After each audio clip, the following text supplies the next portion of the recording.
ഒരു സ്ത്രീ അല്ലെങ്കിൽ ഒറ്റയ്ക്ക് സർവൈവ് ചെയ്യാൻ പറ്റാത്ത ഒരു സാലറി ഒന്നും അല്ല അവിടെ പ്രൊവൈഡ് ചെയ്യുന്നത് എഡ്യൂക്കേഷന്. എന്നെ സംബന്ധിച്ച് കോമ്പറ്റീഷൻ ഞാൻ ഒരിക്കലും ഒരു ഫാക്ടറായിട്ട് എടുക്കുന്നില്ല. ഇപ്പം നിലവിൽ പല ആൾക്കാരും ഈ മോണ്ടിസോറി എഡ്യൂക്കേഷൻ എടുക്കുന്ന സ്കൂൾ സ്റ്റാർട്ട് ചെയ്യാൻ വേണ്ടിയിട്ടാണ്. തിരിച്ചു വന്നിട്ട് ഏകദേശം സ്കൂളൊക്കെ സ്റ്റാർട്ട് ചെയ്തല്ലോ ഒരു 4-5 വർഷം. 11 വർഷം മുമ്പ് മോണ്ടിസോറി പഠിക്കുകയും പിന്നെ ആ മോണ്ടിസോറി എഡ്യൂക്കേഷനിലേക്ക് തിരിയുകയും ശേഷം 4 വർഷം സ്കൂൾ സ്റ്റാർട്ട് ചെയ്യുക എന്ന് പറയുന്നത്. എല്ലാവർക്കും എൻട്രി മോണ്ടിസോറിയിലേക്ക് സ്വാഗതം. ഇന്ന് നമ്മൾ തുടരെ കേട്ടുകൊണ്ടിരിക്കുന്ന അല്ലെങ്കിൽ നമുക്ക് സുപരിചിതമായിക്കൊണ്ടിരിക്കുന്ന ഒരു വാക്കാണ് മോണ്ടിസോറി അധ്യാപന രീതി അല്ലെങ്കിൽ മോണ്ടിസോറി എഡ്യൂക്കേഷൻ എന്ന് പറയുന്നത്.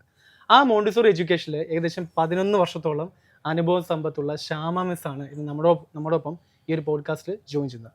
ശ്യാമ മിസ്സിനെ പറ്റി പറയുകയാണെങ്കിൽ മിസ് 11 വർഷമായിട്ട് മോണ്ടിസോറി അധ്യാപനത്തിലുണ്ട് അല്ലെങ്കിൽ എഡ്യൂക്കേഷനിലുണ്ട്. അതുപോലെ തന്നെ 3-4 വർഷമായിട്ട് ഒരു സ്കൂളും മോണ്ടിസോറി ആയിട്ട് ബന്ധപ്പെട്ടുള്ള സ്കൂളും കണ്ടിന്യൂ ചെയ്ത് പോയിക്കൊണ്ടിരിക്കുന്നു അല്ലേ?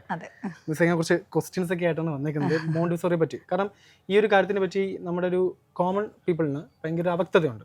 ഒരു കാര്യങ്ങൾ കംപ്ലീറ്റ് ഒരു അവ്യക്തത. കാരണം നമ്മുടെ കുട്ടികളുടെ രീതി എന്ന് പറയുന്നത് നമ്മൾ ഒരു കുട്ടികളെ ജനിക്കുമ്പോഴത്തേക്ക് ഒരു ട്രഡീഷണൽ വിദ്യാഭ്യാസമായിട്ട് ബന്ധപ്പെട്ടാണ് എല്ലാവരും പേരൻസ് ആയാലും അല്ലെങ്കിൽ അധ്യാപകരാണെങ്കിലും അതിന്റെ പുറകെ നിൽക്കുന്നത്. പക്ഷെ മോണ്ടിസോറി എന്ന് പറഞ്ഞൊരു കാര്യം പുതുതാണ്, എല്ലാവർക്കും ഇങ്ങനെ കേട്ട് പണ്ടുതൊട്ടുണ്ട്. ഞാനൊക്കെ ബി എഡ് പഠിക്കുന്ന സമയത്ത് പണ്ടുതൊട്ട് കേൾക്കുന്നുണ്ട്. പക്ഷെ ഭയങ്കര ഒരു വൈഡ് സ്പ്രെഡ് ആയിട്ട് ഇപ്പൊ ഈയിടെയാണ് ഇത് എന്താണ് വ്യാപകമായിട്ട് കേൾക്കാൻ തുടങ്ങി. അത് പറഞ്ഞത് വളരെ ശരിയാണ്. കാരണം ഞാനൊരു 11 വർഷം മുന്നെയാണ് ഈ പറഞ്ഞ പോലെ മോണ്ടിസോറി കോഴ്സ് ചെയ്തത്. ആ സമയത്ത് ഈ മോണ്ടിസോറി എന്നുള്ള ടേം പോലും നമ്മളുടെ പരിസരത്തുള്ള ആളുകൾക്ക് നമ്മൾ എന്താണ് കോഴ്സ് ചെയ്യുന്നതെന്ന് ചോദിച്ചു കഴിഞ്ഞാൽ കറക്റ്റായിട്ട് പ്രൊനൗൺസ് ചെയ്യാൻ പറ്റാത്തൊരവസ്ഥയിലായിരുന്നു. സോ അന്നൊന്നും അത്രയും പ്രചാരണത്തിലുള്ളൊരു സംഭവം അല്ലായിരുന്നു മോണ്ടിസോറി എന്നുള്ളത്. പക്ഷെ ഇന്ന് എന്നാൽ എല്ലാവരും സുപരിചിതമായി പറഞ്ഞുകൊണ്ടിരിക്കുന്ന ഒരു ടേമാണ്, അല്ലെ എല്ലാ സ്കൂൾസും ആവശ്യപ്പെടുന്ന ഒരു ക്വാളിഫിക്കേഷൻ കൂടെയാണ് മോണ്ടിസോറി. കാരണം ബി എഡ് എന്നുള്ള ഒരു കോഴ്സ് ഉണ്ട്, പിന്നെ അതുപോലെ TTC എന്ന് പറഞ്ഞ കോഴ്സ് ഉണ്ട്, പിന്നെ അത് കഴിഞ്ഞിട്ട് നമ്മൾ PG കാര്യങ്ങളൊക്കെ പോകുന്നുണ്ട്. അതുമായിട്ട് ബന്ധപ്പെട്ട എലിജിബിലിറ്റി എക്സാംസും ഉണ്ട്. അത് കഴിഞ്ഞിട്ട് നമ്മൾ ട്രഡീഷണൽ സ്കൂളിൽ കയറുന്നു. അപ്പോൾ മോണ്ടിസോറി സ്കൂളിൽ ഇപ്പം വ്യാപകമായിട്ട് ഇപ്പം നമ്മുടെ കേരളത്തിൽ അങ്ങോട്ടും എല്ലാം കാണപ്പെടുന്നുണ്ട്. അപ്പോൾ മിസ്സിന്റെ കാര്യം പറയുകയാണെങ്കിൽ മിസ് എന്തുകൊണ്ടാണ് 11 വർഷമായിട്ട് മോണ്ടിസോറി എഡ്യൂക്കേഷൻ ഉണ്ടെന്ന് പറയുന്നത്, 3 വർഷമായിട്ട് 4 വർഷമായിട്ട് സ്കൂളും സ്റ്റാർട്ട് ചെയ്തിട്ടുണ്ട്. അപ്പൊ മിസ്സിന് ഇൻസ്പയർ ആയ കാര്യം എന്താണ് ഈ മോണ്ടിസോറിലോട്ട് പോയി? 11 വർഷം എന്ന് പറയുമ്പോൾ 11 വർഷം നല്ലൊരു ഗ്യാപ്പാണ്. 11 വർഷം മുമ്പ് മോണ്ടിസോറി പഠിക്കുകയും പിന്നെ ആ മോണ്ടിസോറി എഡ്യൂക്കേഷനിലേക്ക് തിരിയുകയും ശേഷം 4 വർഷമായിട്ട് സ്കൂൾ സ്റ്റാർട്ട് ചെയ്യുക എന്ന് പറയുന്നത് ഒരു എന്താണ് വേറൊരു വേ ആണല്ലേ? നിലവിൽ പോവാത്ത രീതിയിലുള്ള വേറൊരു വേ ആണ്. ഓക്കെ, അപ്പൊ എന്തുകൊണ്ടാണ് അതിന്റെ ഇൻസ്പിറേഷൻ ആയ കാര്യങ്ങളൊക്കെ ഒന്ന് എക്സ്പ്ലെയിൻ ചെയ്ത്? First of all to be frank, inspiration എന്ന് പറഞ്ഞു കഴിഞ്ഞാൽ കുട്ടികൾ തന്നെയാണ്. കുട്ടികളെ ഭയങ്കര ഇഷ്ടമായിരുന്നു. അവരുമായിട്ട് ഇടപെടാനും അവരുമായിട്ട് സമയം സ്പെൻഡ് ചെയ്യുമ്പോൾ നമ്മൾ അവിടെ മറ്റൊരു ടെൻഷൻസും അറിയില്ല, അല്ലെങ്കിൽ നമ്മളും നമ്മളുടെ കഴിഞ്ഞുപോയ ചൈൽഡ്ഹുഡിലോട്ട് തിരിച്ചു പോകുന്നൊരു ഫീലായിരുന്നു. അപ്പോൾ കുട്ടികളെ അന്നേ ഇഷ്ടമുള്ളത് കൊണ്ട് തന്നെയാണ് എഡ്യൂക്കേഷൻ അല്ലെങ്കിൽ ടീച്ചിങ് ഫീൽഡ് തിരഞ്ഞെടുക്കാമെന്ന് വെച്ച് പോയത്.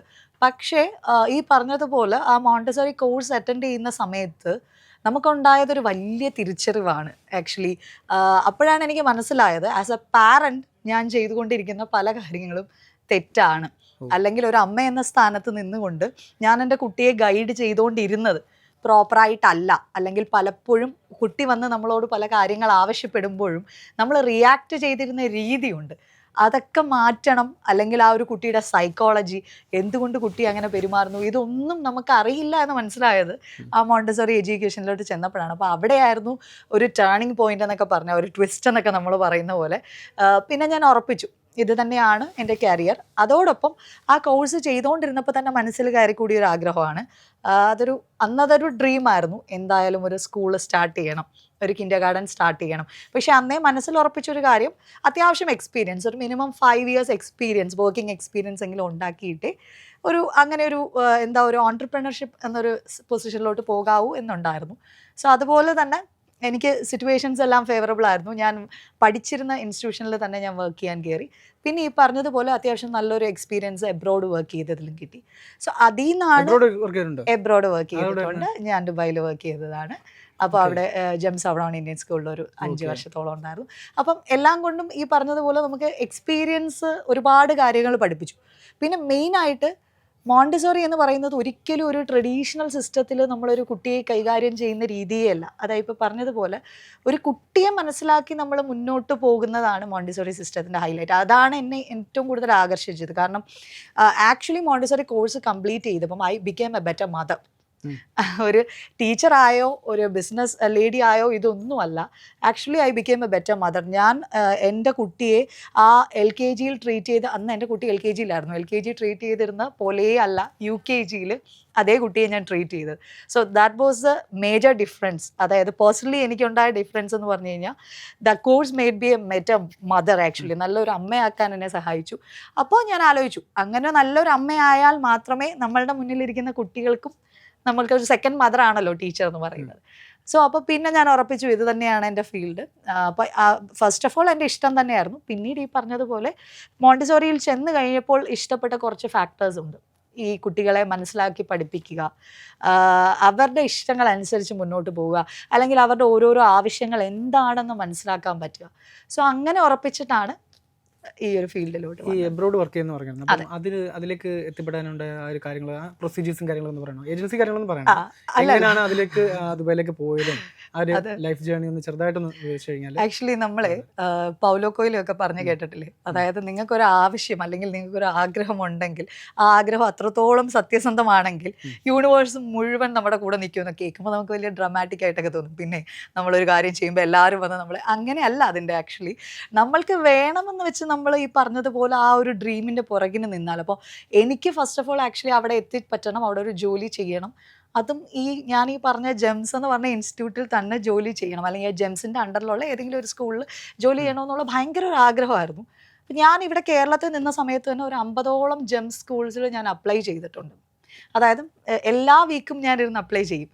ഒരു കോള് പോലും വന്നിട്ടില്ല. അപ്പോൾ ആ ഒരു കോള് പോലും വരാത്തടുത്ത് നമ്മൾ തളർന്നെങ്കിൽ അതിനൊരർത്ഥം ഉണ്ടാവില്ലായിരുന്നു. പക്ഷെ ഞാൻ ആ കോഴ്സ് കംപ്ലീറ്റ് ചെയ്തു. വൺസ് ഞാൻ അവിടെ ചെന്നു, ഞാൻ പോയത് ഫാമിലി വിസയിലാണ്. ചെന്ന് കഴിഞ്ഞിട്ട് ഞാൻ എൻ്റെ അഡ്രസ്, ഫോൺ നമ്പർ ചേഞ്ച് ചെയ്തപ്പോൾ എനിക്ക് ഫസ്റ്റ് കിട്ടിയ കോള് ജെംസിൽ നിന്ന് തന്നെയാണ്. അപ്പോൾ അതാ പറഞ്ഞത്, നമ്മൾ എത്രത്തോളം ഒരു ആഗ്രഹത്തിൻ്റെ പിന്നാലെ പോകുന്നു. അപ്പോൾ ഇതൊരു ഏജൻസി വഴിയോ അല്ലെങ്കിൽ ഇപ്പോൾ ഈ പറഞ്ഞതുപോലെ അങ്ങനെ ഒരു ഏജന്റ് വഴിയും കിട്ടിയതല്ല. നമ്മൾ ഡയറക്റ്റായിട്ട് നമ്മൾ തന്നെ അപ്ലൈ ചെയ്തതിൽ നിന്നും അവർ വിളിച്ച് അവിടെ ചെന്നു. ശേഷം ഫോൺ നമ്പർ മാറ്റി കൊടുത്തിട്ട് അഡ്രസ്സും ഫോൺ നമ്പർ മാറ്റിയപ്പോൾ അവർ കോൾ വന്നു. പിന്നെ നമുക്ക് മെയിനായിട്ട് വേണ്ടതെന്ന് പറഞ്ഞു കഴിഞ്ഞാൽ ഡെമോ ക്ലാസ് എങ്ങനെ എടുക്കുന്നു എന്നുള്ളതാണ്. അതായത് അവിടെ ചെന്ന് നമ്മളൊരു ഡെമോ അല്ലെങ്കിൽ ഒരു ക്ലാസ് റൂം നമ്മൾ എങ്ങനെ മാനേജ് ചെയ്യുന്നു, എത്രത്തോളം ആക്ടിവിറ്റീസ് വെച്ച് നമ്മളൊരു ലെസൺ കൊടുക്കുന്നു, അതൊക്കെ ബേസ് ചെയ്തു. സോ ചെന്ന് ഒരു 2 വീക്സിനുള്ളിൽ ഇന്റർവ്യൂ അല്ല, ബേസിക്കലി നമുക്ക് ഒരു ടീച്ചർ ആകുമ്പോൾ നമ്മുടെ ഏറ്റവും ഹൈലൈറ്റ് എന്ന് പറഞ്ഞാൽ നമ്മുടെ ഡെമോ ക്ലാസ് ആണ്. ആ ഡെമോ പാസ്സായാൽ മാത്രമേ അവർ ഇന്റർവ്യൂ സെഷനിലോട്ട് പോലും നമ്മളെ കൊണ്ടാവും. അപ്പോൾ ഡെമോയിൽ ഇരിക്കുവാണ് പിന്നെ ഇന്റർവ്യൂ. പിന്നെ അവിടുത്തെ ഒരു സാലറി പാക്കേജ് കറക്റ്റ് പറയണ്ട, അത് പറയുന്ന ആരും അല്ല. സാലറി ഞാൻ പറയുന്നത് കമ്പാരിറ്റീവ്ലി എങ്ങനെയുണ്ട്, ഒരു ലേഡി എന്ന രീതിയിൽ നമുക്ക് അവിടെ സസ്റ്റെയിൻ ആയിട്ട് അല്ലെങ്കിൽ ജീവിച്ചു പോകാൻ പറ്റുന്ന ഒരു സാലറി പാക്കേജാണ് അവർ തരുന്നത്. ശരി, അവിടുത്തെ ലൈഫും കാര്യങ്ങളൊക്കെ. അതെ, തീർച്ചയായിട്ടും നമുക്ക് ജീവിച്ചു പോകാൻ പറ്റും. I was very lucky too, because ഈ ജെംസ് എന്ന് പറയുന്ന ഒരു ഗ്രൂപ്പിൻ്റെ ഒരു പ്രത്യേകത, അതിപ്പോൾ മറ്റ് സ്കൂൾസിൽ അങ്ങനെ അല്ലെന്നല്ല ഞാൻ പറയുന്നത്. നമുക്ക് അത്യാവശ്യം നല്ല ബേസിക് സാലറിയാണ്. അതിപ്പോൾ സാറ് ജോയിൻ ചെയ്തത് 5 വർഷം മുന്നേ ആണെങ്കിലും ഞാനിപ്പോൾ 5 വർഷം കഴിഞ്ഞ് വന്ന് ജോയിൻ ചെയ്യുവാണെങ്കിലും സാറിൻ്റെ അതേ സെയിം സ്കെയിൽ തന്നെ ആയിരിക്കും എനിക്കും കിട്ടാൻ പോകുന്നത്. സോ അങ്ങനെ ഒരു ബെനിഫിറ്റ് എനിക്കുണ്ടായിരുന്നു. പിന്നെ സാലറി അപ്ഗ്രേഡേഷനും ഉണ്ട്. നമുക്ക് ഒരു സ്ത്രീ അല്ലെങ്കിൽ ഒറ്റയ്ക്ക് സർവൈവ് ചെയ്യാൻ പറ്റാത്ത ഒരു സാലറി ഒന്നും അല്ല അവിടെ പ്രൊവൈഡ് ചെയ്യുന്നത്. എഡ്യൂക്കേഷന് നല്ല ഒരു നീറ്റ് സാലറി തന്നെയാണ്. പിന്നെ സാലറിയും എല്ലാത്തിനെയൊക്കെ കൂടുതൽ നമുക്ക് നാട്ടിൽ വർക്ക് ചെയ്താൽ, അല്ലെങ്കിൽ ഞാൻ വിശ്വസിക്കുന്ന വേറെ എവിടെയും വർക്ക് ചെയ്താൽ കിട്ടാത്തൊരു എക്സ്പീരിയൻസ് നമുക്ക് എബ്രോഡ് വർക്ക് ചെയ്യുമ്പോൾ കിട്ടും. പല കൾച്ചറുള്ള ആൾക്കാരുമായിട്ട് നമ്മൾ മിങ്കിൾ ചെയ്യും. പിന്നെ നമ്മളുടെ എഡ്യൂക്കേഷൻ്റെ ആ ഒരു കാഴ്ചപ്പാടേ മാറും. നമ്മൾ എങ്ങനെയാണ് കുട്ടികളെ പഠിപ്പിക്കേണ്ടത്. ഏറ്റവും കൂടുതൽ നമ്മുടെ ഇന്നത്തെ എഡ്യൂക്കേഷൻ സിസ്റ്റത്തിൽ ഇല്ലാത്ത എന്താണെന്നറിയോ, റിയൽ ലൈഫ് ആപ്ലിക്കേഷൻ. അല്ലെങ്കിൽ എന്തിനാണ് നമ്മളത് പഠിക്കുന്നത്. ഒരു ടോപ്പിക് എടുത്താൽ ആക്ച്വലി 50 എന്താന്ന് ചോദിച്ചാൽ നമ്മൾ എന്ത് പറയും? അവിടെയാണ് നമ്മളെ പഠിപ്പിച്ച, ഞാൻ ആരെയും ബ്ലെയിം ചെയ്യുമല്ലോ, പക്ഷെ നമ്മുടെ അപ്പം ഞാനൊരു സാറിൻ്റെ നിന്ന് ഞാനൊരു 50 രൂപ വാങ്ങിക്കോ, ഞാൻ തിരിച്ചൊരു 5 രൂപയും തന്നു, ബാക്കി 0 അല്ലേ എന്ന് പറഞ്ഞാൽ സാർ പോവോ? ഇല്ല. അവിടെയാണ് നമ്മളുടെ തെറ്റ്. കാരണം 50 എന്ന് പറഞ്ഞു കഴിഞ്ഞാൽ actually it is 5 10s and 0 1s. കാരണം 5 10ന്റെ നോട്ട് ഞാൻ സാറിന് തന്നാലേ സാർ സമ്മതിക്കും 50 രൂപ തന്നെന്നുള്ളത്, അല്ലേ? അപ്പോൾ ആ ബേസിക്കേ തെറ്റാണ്. അപ്പോൾ ഇന്നും പല കുട്ടികളും ഞാൻ കണ്ടിട്ടുള്ളത് എഴുതുന്നത് 2 121 1 111. അത് ഒരിക്കലും കറക്റ്റ് അല്ല. മനസ്സിലായോ? Number represents the quantity. അപ്പോൾ ആ ക്വാണ്ടിറ്റി എന്താന്ന് അറിയാതെ 1 to 100 വരെ എണ്ണി പഠിച്ചിട്ട് ഒരു കാര്യമില്ല. അപ്പോൾ ആ നമ്പർ പഠിക്കുമ്പോൾ അവിടെ കുട്ടിക്ക് എബിലിറ്റി ഉണ്ടാവേണ്ടത് എന്താ, ആ പർട്ടിക്കുലർ നമ്പേഴ്സ് കൗണ്ട് ചെയ്ത് എടുത്തുകൊണ്ട് വരാനുള്ള എബിലിറ്റി ഉണ്ടാവണം, ആ ക്വാണ്ടിറ്റി എന്താണെന്ന് മനസ്സിലാക്കണം. അപ്പോൾ അതൊക്കെയാണ് നമ്മളുടെ ഒരു എഡ്യൂക്കേഷൻ സിസ്റ്റത്തിൽ നിന്ന് എനിക്ക് പുതിയതായിട്ട് കിട്ടിയ, അല്ലെങ്കിൽ ഇത് ഇങ്ങനെയൊക്കെയാണ് റിയൽ ലൈഫിന് കൂടുതൽ പ്രാധാന്യം കൊടുക്കണമെന്ന് മനസ്സിലായത് അവിടെ നിന്നൊക്കെ തന്നെയാണ്. മിസ് ഏത് വർഷമാണ് ഈ എബ്രോഡ് പോയത്? ഞാൻ ഒരു 2014 ആണ്. ഞാൻ 2014 പോയി 2018 അങ്ങനെ 18 വരെ വർക്ക് ചെയ്തു. അതെ, എന്നിട്ട് തിരിച്ചു വന്നിട്ടാണ്. അതെ, അത് തിരിച്ചു വന്നു കഴിഞ്ഞിട്ട് മോണ്ടിസോറി എഡ്യൂക്കേഷൻ ആ ഒരു ഫീൽഡ് തന്നെയായിരുന്നു. അല്ല, അവിടെ ചെന്ന് കഴിഞ്ഞപ്പോൾ എനിക്ക് ഫുൾ ട്വിസ്റ്റ് ആയിരുന്നു. ബിക്കോസ് എനിക്ക് കിൻഡർ ഗാർഡനിൽ അതും നമ്മളുടെ ഒരു മോണ്ടിസോറി ഒരു ക്വാളിഫിക്കേഷൻ്റെ ഒരു ബെനിഫിറ്റ് ആണ്, അല്ലെങ്കിൽ ഒരു ആഡ് ഓൺ സംഭവമാണ്. കാരണം എനിക്ക് കിൻഡർ ഗാർഡൻ വർക്ക് ചെയ്യുന്നത് തന്നെ ആയിരുന്നു ഇഷ്ടം. പക്ഷേ നമ്മൾ അവിടെ പോയപ്പോൾ ജെംസിൽ അന്ന് വേക്കൻസി ഉണ്ടായിരുന്നത് ഗ്രേഡ് 1 അല്ലെങ്കിൽ 1ാം ക്ലാസ്സിൽ പഠിപ്പിക്കാനായിരുന്നു. അപ്പോൾ ഞാൻ അവരോട് അങ്ങോട്ട് റിക്വസ്റ്റ് ചെയ്തു, എനിക്ക് 1ാം ക്ലാസ് വേണ്ട, എനിക്ക് KG മതി. അപ്പോൾ അവർ പറഞ്ഞു തൽക്കാലം കയറിക്കോ എന്നിട്ട് തരാമെന്ന് പറഞ്ഞു. പക്ഷേ പിന്നെ അവർ മാറ്റില്ല. വൺസ് നമ്മൾ അവിടെ ചെന്ന് നമ്മളുടെ ഓക്കെയാണ് പെർഫോമൻസ് കണ്ടാൽ പിന്നെ മാറ്റില്ല. പക്ഷേ അത് ഭയങ്കര ഒരു ലേണിംഗ് എക്സ്പീരിയൻസ് ആയിരുന്നു. അതാണ് നമ്മുടെ മോണ്ടിസോറി എഡ്യൂക്കേഷൻ്റെ വേറൊരു ബെനിഫിറ്റ്. ഇപ്പോൾ നമ്മളിപ്പോൾ സിംഗിൾ ഓണർഷിപ്പ് അല്ലെങ്കിൽ സിംഗിൾ മാനേജ്മെൻറ്റ് സ്കൂൾസിലൊക്കെ ചെന്ന് കഴിഞ്ഞാൽ അവർ KGയിൽ തന്നെ എടുക്കണം എന്നില്ല. ഇപ്പം നമ്മളുടെ പെർഫോമൻസ് ഓക്കെയാണ് അല്ലെങ്കിൽ അവർക്ക് ഇഷ്ടപ്പെട്ട് കഴിഞ്ഞാൽ അവർ ഹയർ ഗ്രേഡ്സിലോട്ട് എടുക്കാം, ടിൽ 4th വരെ എടുക്കാം. PG ആണെങ്കിൽ അവർ അതിൻ്റെ അപ്പുറത്തോട്ടും എടുക്കാം. അപ്പം അതൊക്കെ ഒരു ആഡ് ഓൺ ആണ് എന്ന് പറഞ്ഞിട്ട് നമുക്ക് ക്ലെയിം ചെയ്യാൻ പറ്റത്തില്ല. Montessori is based on Kinder garden section of education, അത് അങ്ങനെ തന്നെയാണ്. പക്ഷേ ചാൻസസ് ഉണ്ട് നിങ്ങൾക്ക് ഹയർ ക്ലാസ്സസിലും പഠിപ്പിക്കാം. ഓക്കെ, തിരിച്ചു വന്നിട്ട് ഏകദേശം സ്കൂളൊക്കെ സ്റ്റാർട്ട് ചെയ്തല്ലേ, ഒരു 4-5 വർഷം, 4 വർഷം. അപ്പോൾ അതിൻ്റെ ഒരു ജേർണി എന്ന് പറയാമോ? സ്കൂൾ സ്റ്റാർട്ട് ചെയ്തതിൻ്റെ തോട്ട് എങ്ങനെ ഉണ്ടായി, പിന്നെ അതിലേക്ക് പോയ പ്രൊസീജിയേഴ്സും കാര്യങ്ങളും, പിന്നെ ഇതൊക്കെ ഇപ്പം നിലവിൽ പല ആൾക്കാരും ഈ മോണ്ടിസോറി എഡ്യൂക്കേഷൻ എടുക്കുന്ന സ്കൂൾ സ്റ്റാർട്ട് ചെയ്യാൻ വേണ്ടിയിട്ടാണ്. അപ്പോൾ അവർക്കൊരു എക്സ്പീരിയൻസ്, മിസ്സിൻ്റെ ഒരു എക്സ്പീരിയൻസ് ഷെയർ ചെയ്ത് കഴിഞ്ഞാൽ അവർക്ക് കുറച്ച് ഈസി ആയിരിക്കും. ഓക്കെ, അതൊന്ന് ഷെയർ ചെയ്താൽ. ആക്ച്വലി മോണ്ടിസോറി സ്കൂൾ സ്റ്റാർട്ട് ചെയ്യണമെന്നുള്ള ഞാൻ പറഞ്ഞല്ലോ, പഠിച്ച സമയത്ത് അല്ല, പഠിക്കാൻ കയറി കുറച്ച് കഴിഞ്ഞപ്പോഴേ എൻ്റെ മനസ്സിൽ ഇങ്ങനെ ഒരു ആഗ്രഹമായിട്ട് വന്നിരുന്നു, ചെയ്യണം, പക്ഷേ അത്യാവശ്യം എക്സ്പീരിയൻസ് ഉണ്ടാവണം എന്നും ഞാൻ ആഗ്രഹിച്ചിരുന്നു. കാരണം ബ്ലാങ്ക് ആയിട്ട് ഒരിടത്തോട്ട് എടുത്ത് ചാടുന്നത് ശരിയല്ലല്ലോ എന്ന് വിചാരിച്ചിരുന്നു. പിന്നെ വന്നു, ഞങ്ങൾ തിരിച്ച് വന്ന സമയത്തൊക്കെ ആയിരുന്നു കൊറോണ ഷട്ട് ഡൗൺ ഒക്കെ. അപ്പം ആ ടൈം ശരിക്കും പറഞ്ഞു കഴിഞ്ഞാൽ എൻ്റെ കുട്ടി എഡ്യൂക്കേഷൻ ഒരു ടൈമായി നിൽക്കുമായിരുന്നു, ലൈക്ക് പ്ലേ ക്ലാസ്സിലോട്ടൊക്കെ ആക്കേണ്ട സമയം. അപ്പം ഞാൻ വിചാരിച്ചു ഫുൾ ഷട്ട് ഡൗൺ ആണ്, ഓൺലൈൻ ക്ലാസ്സസ്. അപ്പോൾ അതിനോടൊന്നും എനിക്ക് അത്ര അങ്ങോട്ട് താല്പര്യം തോന്നിയില്ല. അപ്പോൾ ഞാൻ വിചാരിച്ചു okay, this is the correct time. അപ്പം അങ്ങനെ സ്റ്റാർട്ട് ചെയ്തു. ഫസ്റ്റ് ചൈൽഡ് എൻ്റെ കുട്ടി തന്നെയാണ്. പക്ഷെ ഗ്രാജുവലി എല്ലാവരും കേട്ടറിഞ്ഞ്, കൊറോണ ടൈമാണ്, എല്ലാവരും സ്കൂളൊക്കെ ഷട്ടാണ്, ഓൺലൈനാണ്, പക്ഷേ എന്നിട്ട് കൂടി എനിക്ക് സ്റ്റുഡൻസ് വന്നു. പിന്നെ ഗ്രാജുവലി ഇമ്പ്രൂവ് ചെയ്ത് പോകുമായിരുന്നു. സോ ഒരു സ്കൂൾ സ്റ്റാർട്ട് ചെയ്യണമെങ്കിൽ ബേസിക്കലി നമുക്കൊരു ഹാൻഡ് ഫുൾ ഓഫ് എക്സ്പീരിയൻസ് വേണം, അല്ലെങ്കിൽ എന്താണ് ടീച്ചിങ്, എങ്ങനെയൊക്കെയാണ്. ബിക്കോസ് നമ്മളൊരു സ്കൂൾ റൺ ചെയ്യുമ്പോൾ ഫസ്റ്റ് നമുക്ക് വേണ്ടത് ഒരു കരിക്കുലമാണ്. അപ്പോൾ കരിക്കുലം നമ്മൾ അഡോപ്റ്റ് ചെയ്യുന്നതിലും ആ കരിക്കുലം നമുക്ക് മേക്ക് ചെയ്യാനുള്ള ഒരു കപ്പാസിറ്റി ഉണ്ടാവണം. അപ്പോൾ അതിന് നമുക്ക് അത്യാവശ്യം എക്സ്പീരിയൻസ് വേണം. സെക്കൻഡ് തിങ് ഇസ്, ഈ പറയുന്നത് പോലെ ഒന്നും ഒരു കേക്ക് വോക്ക് അല്ല. ഇപ്പം നമ്മൾ ഇറങ്ങുന്നത് ഒരു ബിസിനസ്സിലോട്ടാണ്. അപ്പോൾ അവിടെ നിങ്ങൾക്ക് ഒരുപാട് തടസ്സങ്ങൾ വരും. ലൈക്ക് എന്തിനായിരുന്നു ഇത്, നിങ്ങൾക്കൊരു ജോലിക്ക് പോയിരുന്നെങ്കിൽ ഇത്രയും രൂപ ഫിക്സഡ് മന്ത്ലി കിട്ടില്ലേ, അങ്ങനെ ഇതൊരു എക്സാമ്പിളാണ്. അങ്ങനെ പല രീതിയിൽ തടസ്സങ്ങൾ വരും. സോ അപ്പോൾ അതൊരു കേക്ക് പോക്കാണ് എന്നുള്ള രീതിയിൽ ഇറങ്ങിത്തിരിക്കരുത്. സോ അപ്പോൾ അത് ചെയ്യുന്നുണ്ടെങ്കിൽ അത് അത്രത്തോളം ഒരു സ്ട്രോങ് ഡിറ്റർമിനേഷൻ ഉണ്ടാവണം. പിന്നീട് അതിൻ്റെ പുറകിൽ നടക്കാനുള്ള, എല്ലാ രീതിയിലും നടക്കാനുള്ള ഒരു പാഷൻ, ഫയർ നിങ്ങളുടെ ഉള്ളിൽ ഉണ്ടാകണം. അത് മസ്റ്റാണ്. രണ്ടാമത്തെ കാര്യം, ഇപ്പോൾ ഒരു പ്രൊഫഷണലി പറഞ്ഞു കഴിഞ്ഞാൽ നമുക്ക് ഒരു നല്ലൊരു ബിൽഡിംഗ്, ഒരു പ്രോപ്പർ പ്ലേസിൽ, അതായത് ട്രാൻസ്പോർട്ടേഷൻ എല്ലാം പ്രോപ്പറായിട്ട് എല്ലാ പാരൻസിനും നമ്മളെ കൊണ്ട് ഡ്രോപ്പ് ചെയ്യാൻ, ഇപ്പോൾ വർക്കിംഗ് പാരൻസ് ആയിരിക്കുമല്ലോ കൂടുതൽ, അപ്പോൾ കുട്ടികളെ കൊണ്ട് ഡ്രോപ്പ് ചെയ്യാൻ പറ്റുക. അതല്ലെങ്കിൽ ഇപ്പോൾ നമ്മുടെ സ്കൂൾ ട്രാൻസ്പോർട്ടേഷൻ ആണെങ്കിൽ കൂടെയും ഈസിലി ആയിട്ട് അവൈലബിൾ ആയിട്ടുള്ള ടൗണിൽ തന്നെ, ഒരുപാട് ഉള്ളിലാവാതെ എന്നാൽ പ്രോപ്പർ ടൗണിൽ അല്ലാത്ത ഒരു രീതിയിൽ ഒരു ബിൽഡിംഗ്, അതാണ് ഫസ്റ്റ് പ്രൊഫഷണലി നമ്മൾ ചെക്ക് ചെയ്യേണ്ട ഒരു കാര്യം. Second thing is safety. Second എന്ന് പറഞ്ഞെങ്കിലും the most prior thing is safety. അതായത് നമ്മളൊരു സ്കൂൾ, ഒരു കിൻഡർ ഗാർഡനൊക്കെ എടുക്കുമ്പോൾ അത് ഈ മെയിൻ റോഡിനൊക്കെ വളരെ ക്ലോസ് ആയിട്ട് എടുത്തു കഴിഞ്ഞ് കഴിഞ്ഞാൽ ചാൻസസ് കൂടുതലാണ്. കുട്ടികളല്ലേ, അവരൊന്ന് ഇറങ്ങിപ്പോവാനോ മിസ്സാവാനോ അല്ലെങ്കിൽ പെട്ടെന്ന് ഒരാൾക്ക് ആക്സസ് ചെയ്യാനോ. അപ്പോൾ സേഫ്റ്റിക്ക് ഭയങ്കര പ്രയോറിറ്റി കൊടുക്കുക. റോഡിൻ്റെ മാത്രമല്ല, നമ്മൾ ഗ്രൗണ്ട് ഫ്ലോറിൽ തന്നെ ക്ലാസ് റൂംസ് സെറ്റ് ചെയ്യാൻ ശ്രമിക്കുക. അല്ല ഇൻ കേസ് ഫസ്റ്റ് ഫ്ലോറിലൊക്കെ ആണെങ്കിൽ ആ ഒരു സ്റ്റെയർ കേസിനൊക്കെ നല്ല സേഫ്റ്റി ഉറപ്പാക്കി. അപ്പോൾ എല്ലാ രീതിയിലും ഓരോ ക്ലാസ്സിലും ഓരോ ആൻറ്റീനെ കൊടുത്ത്, അപ്പോൾ ഇതൊക്കെയാണ് പ്രൊഫഷണലി തിങ്ക് ചെയ്യേണ്ട രണ്ടാമത്തെ കാര്യം. പിന്നെന്ന് പറഞ്ഞു കഴിഞ്ഞാൽ Montessori apparatus. If you are starting a Montessori school, make sure that you have all the Montessori apparatus and the faculties who knows to carry that materials properly. Because പലയിടത്തും കണ്ട ഒരു സങ്കടകരമായ കാര്യം തന്നെ പറയാം. കാരണം മോണ്ടിസോറി എന്നുള്ള ബോർഡ് ഉണ്ടാവും, മോണ്ടിസോറിയുടെ കുറച്ച് അപ്പാരറ്റസ് ഉണ്ടാവും, അവിടെ ഇവിടെയൊക്കെ പൊടി പിടിച്ചിരിക്കുന്നുണ്ടാവും. അവിടെ നമ്മൾ കയറി കഴിഞ്ഞാൽ ചിലപ്പോൾ ഈ ഫാക്കൽറ്റീസിനും ഇത് കൈകാര്യം ചെയ്യാൻ അറിയില്ല, കുട്ടികൾക്കും മോണ്ടിസോറി കറക്റ്റ് കിട്ടുന്നില്ല. അപ്പം അങ്ങനെ വരുമ്പോൾ രീതിയിലായിരിക്കും അവിടെ എഡ്യൂക്കേഷൻ കൊടുക്കുന്നത്. ഫ്യൂച്ചറിൽ നമ്മൾ തന്നെ നമ്മളുടെ ഈ സിസ്റ്റത്തിനെ ഒന്ന് ഡീഗ്രേഡ് ചെയ്യുന്ന പോലെ ആയിപ്പോവും. കാര്യം ചിലപ്പോൾ അതിലൊരു 1-2 പാരൻസ് എങ്കിലും പറയാം അവിടെ മോണ്ടിസോറി വലിയ കാര്യമൊന്നുമില്ല, മോണ്ടിസോറി ആയിട്ട് വലിയ ഇമ്പ്രൂവ്മെൻ്റ് ഒന്നും ഇല്ല എന്ന് പറയാം. അപ്പോൾ ശരിക്കും മോണ്ടിസോറി സ്കൂളിൽ ഇമ്പ്രൂവ്മെൻറ്റ് ഉണ്ടാവണമെങ്കിൽ മോണ്ടിസോറി മെറ്റീരിയൽ തന്നെ യൂസ് ചെയ്യണം. അത് മോണ്ടിസോറി പഠിച്ച ഫാക്കൽറ്റീസിനെ വെച്ചിട്ട് തന്നെ കൈകാര്യം ചെയ്യുകയും വേണം. സോ അങ്ങനെയാണ് മോണ്ടിസോറി സ്കൂൾ തുടങ്ങാനുണ്ടെങ്കിൽ ഇതാണ് കുറച്ച് ബേസിക് കാര്യങ്ങൾ എനിക്ക് നിങ്ങളോട് പറയാനുള്ളത്. പിന്നെ സ്ട്രഗിൾസ് ഉണ്ട്, എല്ലാ മേഖലയിലുള്ളതുപോലെ നമുക്ക് തടസ്സങ്ങളുണ്ടാവും. പക്ഷേ കോമ്പറ്റീഷൻ, എന്നെ സംബന്ധിച്ച് കോമ്പറ്റീഷൻ ഞാൻ ഒരിക്കലും ഒരു ഫാക്ടറായിട്ട് എടുക്കുന്നില്ല. Because what I do believe is നമ്മൾ കൊടുക്കുന്ന പ്രോഡക്റ്റിന് ക്വാളിറ്റി ഉണ്ടെന്ന് തോന്നിയാൽ ഒരിക്കലും ഒരു കസ്റ്റമർ വേറൊരു പ്രോഡക്റ്റ് വാങ്ങില്ല, അല്ലേ? അതിന് എത്ര ബുദ്ധിമുട്ടുണ്ടെന്ന് പറഞ്ഞാൽ, ബിക്കോസ് അത് എനിക്ക് കുറച്ചും കൂടെ കൺഫേം ആയി കിട്ടിയെന്ന് വെച്ചാൽ ഞാൻ പറഞ്ഞ എൻ്റെ സ്കൂള് ഞാൻ സ്റ്റാർട്ട് ചെയ്തത് ഇനിഷ്യലി എൻ്റർലി വേറെ ഒരു ലൊക്കേഷനിലായിരുന്നു. അപ്പോൾ സെക്കൻഡ് ഇയർ ആയപ്പോഴത്തേക്കും ഞാൻ വിചാരിക്കാതെ കുട്ടികൾ കൂടിയതനുസരിച്ച് എനിക്ക് ലൊക്കേഷൻ ഷിഫ്റ്റ് ചെയ്യേണ്ടി വന്നു. അപ്പോൾ അത്യാവശ്യം നല്ല ഡിസ്റ്റൻസ് ഉണ്ടായിട്ട് പോലും എനിക്ക് ഉണ്ടായിരുന്ന എല്ലാ കുട്ടികളും പാരൻസ് ഇവിടെ എത്തിച്ചു. സോ അപ്പോൾ അത് നമ്മൾ കൊടുത്ത ക്വാളിറ്റിയിൽ അഷ്വേർഡ് ആയതുകൊണ്ടാണ്, നമ്മൾ ഒരു കോംപ്രമൈസും ചെയ്യാതെ ആ കുട്ടികളിൽ ആ അക്കാഡമിക്സ് കൊടുത്തത് കൊണ്ടാണ്.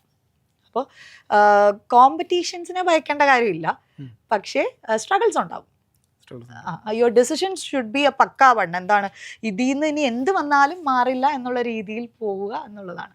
ആരെയൊക്കെ നമുക്ക് ഹയർ ചെയ്യേണ്ടി വരും? സ്കൂൾ സ്റ്റാർട്ട് ചെയ്യണം, അപ്പോൾ hiring procedures. So you are entrepreneur. Okay, അപ്പോൾ അതുകൊണ്ട് തന്നെ നമ്മൾ ഇനിഷ്യലി ആരെയൊക്കെ ഹയർ ചെയ്യേണ്ടി വരും? ബേസിക് ആയിട്ട് ആരെയൊക്കെ ഹയർ ചെയ്യേണ്ടി, നമുക്ക് ആവശ്യകതയുള്ള എത്ര പേരെ നമുക്ക് ആ സ്കൂൾസിന് വേണ്ടി ഹയർ ചെയ്യേണ്ടി വരും? ഇത് നമ്മളിപ്പോൾ ഒരു സ്കൂൾ സ്റ്റാർട്ട് ചെയ്യുന്ന ഒരു ടൈമിൽ നമുക്കറിയാൻ പറ്റും അഡ്മിഷൻ്റെ ഒരു എമൗണ്ട്, അല്ലേ? എത്രത്തോളം അഡ്മിഷൻസ് നമ്മൾ എക്സ്പെക്ട് ചെയ്യുന്നു എന്നെങ്കിലും നമുക്ക് മനസ്സിലാവും. സോ അതനുസരിച്ച് വേണം ഫാക്കൽറ്റീസിനെ എടുക്കാൻ. ബിക്കോസ് നമ്മളിപ്പോൾ ഒരു ബിസിനസ്സിലോട്ട് സ്റ്റെപ്പ് ഇൻ ചെയ്യുവാണ്. അവിടെ നമ്മൾ കുറേ പേരെ എടുത്ത് വെച്ചിട്ട് നമുക്കവരെ ബെയർ ചെയ്യാൻ പറ്റാതെ, അല്ലെങ്കിൽ അത്യാവശ്യം ഒരു നീഡ് സാലറി കൊടുക്കാൻ പറ്റാത്തൊരു സിറ്റുവേഷൻ വന്നാൽ അവിടെ ഒരു പേര് വരും. അപ്പോൾ അതുണ്ടാവാതെ അഡ്മിഷൻ കാൽക്കുലേറ്റ് ചെയ്തിട്ട് ഫാക്കൽറ്റീസിനെ, but there should be at minimum 2 faculties who knows to carry the Montessori apparatus very well. അതായത് മോണ്ടിസോറി സ്കൂൾ ആണെങ്കിൽ മോണ്ടിസോറി പഠിച്ച്, അതല്ലെങ്കിൽ മോണ്ടിസോറി apparatus യൂസ് ചെയ്യാൻ ഉറപ്പുണ്ട് എന്നുള്ള നമുക്ക് ഉറപ്പ് വരുത്തുന്ന 2 ഫാക്കൽറ്റീസ്. ആൻറ്റി പിന്നെ പറഞ്ഞു കഴിഞ്ഞാൽ നമുക്കൊരു കൗൺസിലർ ഉണ്ടെങ്കിൽ അത്രയും നല്ലത്. Otherwise if you know to handle that, okay. Because counselling section വരുന്നതെന്ന് വെച്ച് കഴിഞ്ഞാൽ ഇന്ന് നമ്മൾ മുന്നേ ഉള്ള വിദ്യാഭ്യാസ സ്ഥാപനങ്ങളിൽ അല്ലെങ്കിൽ പണ്ട് ട്രഡീഷണൽ സ്കൂൾസിൽ ഡിറ്റക്ട് ചെയ്യാത്തൊരു കാര്യമാണ് പല രീതിയിലുള്ള വൈകല്യങ്ങളുള്ള കുട്ടികൾ. Not in the sense of physical handicap, അല്ലെങ്കിൽ അവർക്ക് ADHD, ഹൈപ്പർ ആക്ടിവിറ്റി, ഓട്ടിസ്റ്റിക് ആയിരിക്കാം. അപ്പോൾ അങ്ങനെ ഒരുപാട് അറ്റൻഷൻ ഡെഫിസിറ്റ്, പല രീതിയിലുള്ള ഇമോഷണൽ ഇംബാലൻസ് ഉള്ള കുട്ടികളുണ്ടാകും. അപ്പോൾ അങ്ങനെയുള്ള dyslexia, writing problems, reading problem. അപ്പോൾ ഇവരെയൊക്കെ ഒന്ന് ഐഡൻറ്റിഫൈ ചെയ്യണമെങ്കിൽ അറ്റ്ലീസ്റ്റ് യു ഷുഡ് നോ. അതപ്പം നമ്മളാണ് സ്റ്റാർട്ട് ചെയ്യുന്നതെങ്കിൽ ഒന്നെങ്കിൽ നമുക്കതറിയണം, അതല്ല നമുക്കറിയാൻ പറ്റില്ല എന്നുണ്ടെങ്കിൽ there should be A student councillor. നമുക്ക് കൊണ്ടുപോയി കുട്ടികളോട് സംസാരിച്ച് എന്താണ് അവരുടെ പ്രോബ്ലംസ് എന്ന് സോൾവ് ചെയ്യാൻ പറ്റുന്ന ഒരാൾ. So if you identify someone like that, അപ്പം അതുപോലെ ഒരു പേഴ്സൺ നമ്മൾ ഐഡൻറ്റിഫൈ ചെയ്യുകയാണെങ്കിൽ, ലൈക്ക് നമ്മൾ ട്രഡീഷണൽ സ്കൂളിൽ ഇൻ്റഗ്രേറ്റഡ് എഡ്യൂക്കേഷൻ എന്ന് പറഞ്ഞാൽ, അല്ലെങ്കിൽ ഇൻക്ലൂസീവ് എഡ്യൂക്കേഷൻ എന്ന് പറഞ്ഞാൽ ഇവരെ കമ്പൈൻ ആക്കിയിരിക്കുന്ന ഒരു പരിപാടിയുണ്ട്. അപ്പം മോണ്ടിസോറിയിലും സെയിം തന്നെ ആയിരിക്കുമോ, അതോ എങ്ങനെ ആയിരിക്കും അതിൻ്റെ ഒരു പ്രൊസീജിയേഴ്സ്? നമ്മൾ ദർ ഇസ് എ ലെവൽ, അതായത് എല്ലാ ഈ പറഞ്ഞ പോലെ സ്പെഷ്യൽ നീഡ്സ് കുട്ടികളെന്നാണ് നമ്മൾ പറയുന്നത്, അല്ലെങ്കിൽ ഡിഫറെൻ്റ് ഏബിൾ ചിൽഡ്രൻ എന്ന് നമ്മൾ പറയും. അപ്പോൾ അവർക്ക് എല്ലാവർക്കും ഒരു ലിമിറ്റുണ്ട്. ഒരു ആവറേജ് ലിമിറ്റ് ആണെങ്കിൽ it can be handled in the school. അതല്ല, അതിനപ്പുറത്താണ് അവരെന്നുണ്ടെങ്കിൽ ദേ നീഡ് ക്ലിനിക്കൽ സപ്പോർട്ട്. അവർക്ക് പോകണം, സൈക്കോളജിസ്റ്റിനെ കാണണം, അവരുടെ തെറാപ്പീസ് ചെയ്യണം. ചിലപ്പോൾ ബിഹേവിയർ തെറാപ്പി ആയിരിക്കാം, ഒക്യുപേഷണൽ തെറാപ്പി ആയിരിക്കാം, വോട്ട് എവർ ദേ സജസ്റ്റ്. അപ്പോൾ അതൊരു പാരലൽ ഗ്രോത്ത് ആണ്. അതായത് അങ്ങനെയുള്ള കുട്ടികൾക്ക്, നമ്മൾ ക്ലിനിക്കൽ സപ്പോർട്ടുള്ള കുട്ടികൾക്കാണെങ്കിൽ അവിടെ കൊടുക്കുന്ന തെറാപ്പീസ് എന്താണെന്ന് നമ്മളോട് പറയും. അപ്പം അതിനൊരു എന്താ പറയുക പാരലൽ സ്റ്റഡി ആയിരിക്കണം നമ്മൾ ക്ലാസ് റൂമിൽ കൊടുക്കുക. അപ്പം രണ്ടും കൂടെ ഒരുമിച്ച് പോകണം. എൻ്റർലി ഡിഫറൻസ് ആണ് കൊടുത്തു കഴിഞ്ഞ് കഴിഞ്ഞാൽ കുട്ടി കൺഫ്യൂസ്ഡ് ആവും. അതല്ല, ഒരു ലെവൽ വരെ നമുക്ക് നമ്മുടെ സ്കൂളിൽ തന്നെ കൺട്രോൾ ചെയ്യാൻ പറ്റുന്ന കുട്ടികളുണ്ട്. അതാണ് ഞാൻ പറഞ്ഞത്, you should be aware about that kind of situations, how to handle that children. First of all നമ്മൾ അറിയേണ്ടത് how to identify that kind of children. ഇപ്പോൾ എഴുതാൻ ബുദ്ധിമുട്ടുള്ളൊരു കുട്ടിയെ എഴുതാൻ തന്നെ കൊടുത്തുകൊണ്ടിരുന്നു കഴിഞ്ഞാൽ അയാൾ എഴുതുമെന്ന് തോന്നുന്നുണ്ടോ? അപ്പോൾ എഴുതാൻ പറ്റാത്തത് അതിൻ്റെ ഫൈൻ മോട്ടർ ഡെവലപ്മെൻറ്റ്സ് പ്രോപ്പർ അല്ലാത്തത് കൊണ്ടാണ്. അപ്പോൾ ഫൈൻ മോട്ടർ ഡെവലപ്മെൻറ്റ് പ്രോപ്പർ അല്ലാത്തൊരു കുട്ടിയെ നിങ്ങൾ പിന്നെയും എഴുതാൻ തന്നെ കൊടുത്തുകൊണ്ടിരുന്നാൽ അതിൻ്റെ ഫൈൻ മോട്ടർ ഡെവലപ്മെൻറ്റ് നടക്കത്തില്ല. അപ്പോൾ first of all you should identify the activities to improve fine motor skills. അതറിഞ്ഞൂടാതെ നിങ്ങൾക്ക് അവിടെ ഒരു സ്റ്റെപ്പ് മുന്നോട്ട് ആ കുട്ടിയെ കൊണ്ടുപോകാൻ പറ്റില്ല. ഐഡന്റിഫിക്കേഷൻ അല്ല, നമുക്ക് ഐഡന്റിഫൈ ചെയ്യുന്നുള്ളത് ഒരു പ്രോപ്പർ ആയിട്ടുള്ള കാര്യമാണ്. ഒരു പല രീതിയിലുള്ള കുട്ടികളെ ഐഡന്റിഫൈ ചെയ്യുക. നമ്മുടെ മുന്നിൽ 40 കുട്ടികളുണ്ടെങ്കിൽ 40 പേരെയും നമ്മൾ ഐഡന്റിഫൈ ചെയ്യണം. അപ്പോൾ അതിൽ ജനറൽ സ്റ്റുഡൻസ് ആണെങ്കിൽ നമുക്ക് ഈ രീതിയിലുള്ള ഐഡന്റിഫിക്കേഷൻ വേണ്ടാന്നേ ഉള്ളൂ. പക്ഷേ മറ്റു രീതികളിൽ അവരെ നോക്കുക. പക്ഷേ ഇതുപോലുള്ള കുട്ടികളാണെങ്കിൽ അവർക്ക് എവിടെയാണ്, അതിന് വേണ്ടിയിട്ടുള്ള ആക്ടിവിറ്റീസ് എന്താണ്, ഇതെല്ലാം നമ്മുടെ മോണ്ടിസറി കോഴ്സിലുണ്ട്. പക്ഷേ you should be able to identify them. അതുപോലെ ഈ കോഴ്സ് കഴിഞ്ഞ് കഴിയുമ്പോൾ നമ്മൾ എൻ്റയർലി ഈ കോഴ്സിൻ്റെ നമ്മൾ even if you are going to a traditional school work ചെയ്യാൻ, ഇപ്പോൾ നമ്മൾ എല്ലാവരും മോണ്ടിസോറിൽ പോകണമെന്നില്ല. പോയാൽ കൂടെയും ട്രഡീഷണൽ സ്കൂളിലും ഇങ്ങനെ വരുന്ന കുട്ടികളെ നിങ്ങൾക്ക് മോണ്ടിസോറി അപ്പാർട്ടസ് ക്രിയേറ്റ് ചെയ്തിട്ട് അവർക്ക് ആ ബുദ്ധിമുട്ടുകൾ മാറ്റി കൊടുക്കാം. പക്ഷേ ഐഡൻറ്റിഫൈ ചെയ്യണം. സോ സ്കൂൾ സ്റ്റാർട്ട് ചെയ്യുമ്പോൾ മിനിമം 2 ഫാക്കൽറ്റീസ് വേണം, സ്റ്റുഡൻറ് കൗൺസിലർ ഉണ്ടായിരിക്കണം, അതെ, പിന്നെ പ്രോപ്പർ ആയിട്ടുള്ള സേഫ്റ്റി ഉണ്ടായിരിക്കണം, ഇൻഫ്രാസ്ട്രക്ചർ ഉണ്ടായിരിക്കണം, അതുപോലെ തന്നെ നമ്മുടെ ട്രാൻസ്പോർട്ടേഷൻ ഫെസിലിറ്റി, ഹൈജീൻ ഓൾസോ. അതായത് നമ്മളുടെ വാഷ്റൂം ഏരിയാസ് ആണെങ്കിലും അവർ കൈ കഴുകുന്ന ഏരിയ ആണെങ്കിലും അങ്ങനെയൊക്കെ ഭയങ്കര സാനിറ്റേഷൻ ഭയങ്കര, ബിക്കോസ് നമ്മൾ ഈ ഒരു ഏജിലാണ് അവർക്ക് പ്രോപ്പർ ക്ലെൻലിനെസ് എന്താണെന്ന് പറഞ്ഞു കൊടുക്കുന്നത്. How to use the toilet also. Basically പറഞ്ഞാൽ എനിക്കറിയില്ല നമ്മളിൽ എത്ര പേർക്ക് തന്നെ എങ്ങനെ വാഷ്റൂം ഹാൻഡിൽ ചെയ്യണമെന്ന് അറിയില്ല, അല്ലെങ്കിൽ പ്രോപ്പറായിട്ട് എങ്ങനെയാണ് ഒരു ടോയ്ലറ്റ് ഹാൻഡിൽ ചെയ്യണം. അപ്പോൾ ഇതൊക്കെ കൊടുക്കേണ്ട ഒരു ഏജാണ് ഈ കിൻഡർ ഗാർഡൻ എന്ന് പറയുന്നത്. So right from the play class, ഇപ്പം ഞങ്ങൾക്ക് പറയുവാണെങ്കിൽ പ്ലേ തൊട്ട് എൻ്റെ സ്കൂളിൽ കുട്ടികളുണ്ട്. അപ്പോൾ പ്ലേയിലെ കുട്ടികൾ പോലും ഇൻഡിപെൻഡൻ്റ് ആയിട്ട് വാഷ്റൂം യൂസ് ചെയ്യുക, അത് കഴിയുമ്പോൾ എങ്ങനെയാണ് അവരുടെ ക്ലെൻലിനെസ് എന്നുള്ളതെല്ലാം പ്രോപ്പറായിട്ട് പറഞ്ഞു കൊടുക്കേണ്ട ഒരു സമയമാണ്. അപ്പോൾ നമ്മൾ അതുപോലെ ഒരു പ്ലേസും അവർക്ക് അഷ്വർ ചെയ്യണം കിൻഡർ ഗാർഡൻ സ്റ്റാർട്ട് ചെയ്യും. നമ്മുടെ വ്യൂവേഴ്സിനോട് കാര്യം പറയുള്ളത്, നിങ്ങൾക്ക് സ്കൂൾസ് എല്ലാം സ്റ്റാർട്ട് ചെയ്യണമെങ്കിൽ അതിൻ്റെ ഡൗട്ടും കാര്യങ്ങളൊക്കെ ഉണ്ടെങ്കിൽ ഷാമസ് അവൈലബിൾ ആണ്. പക്ഷേ ഷാമസ് ഡയറക്റ്റ് ഇട്ടത്തില്ല. അങ്ങനെ ആവശ്യമുള്ളൊരു തൊട്ട് താഴെ ഒരു ഫോം തന്നിട്ടുണ്ട്, അത് ഫില്ല് ചെയ്ത് കഴിഞ്ഞാലോ അല്ലെങ്കിൽ തൊട്ട് താഴെ നമ്മുടെ യൂട്യൂബിൻ്റെ അല്ലെങ്കിൽ ഇൻസ്റ്റാഗ്രാമിൻ്റെയോ സെക്ഷനിൽ കമൻറ്റ് ചെയ്ത് കഴിഞ്ഞാൽ അതിനെ പറ്റിയുള്ള ഡൗട്ടുകൾ കമൻറ്റ് ചെയ്ത് കഴിഞ്ഞാൽ കറക്റ്റായിട്ട് റെസ്പോൺസ് തരുന്നതാണ്. അപ്പം നിങ്ങൾക്ക് എന്തെങ്കിലും ഡൗട്ടുള്ള കാര്യങ്ങളുണ്ടെങ്കിൽ ഷാമസ് അവിടെ തന്നെ നിങ്ങൾക്ക് ഡൗട്ട് ക്ലാരിഫൈ ചെയ്ത് തരുന്നതാണ്.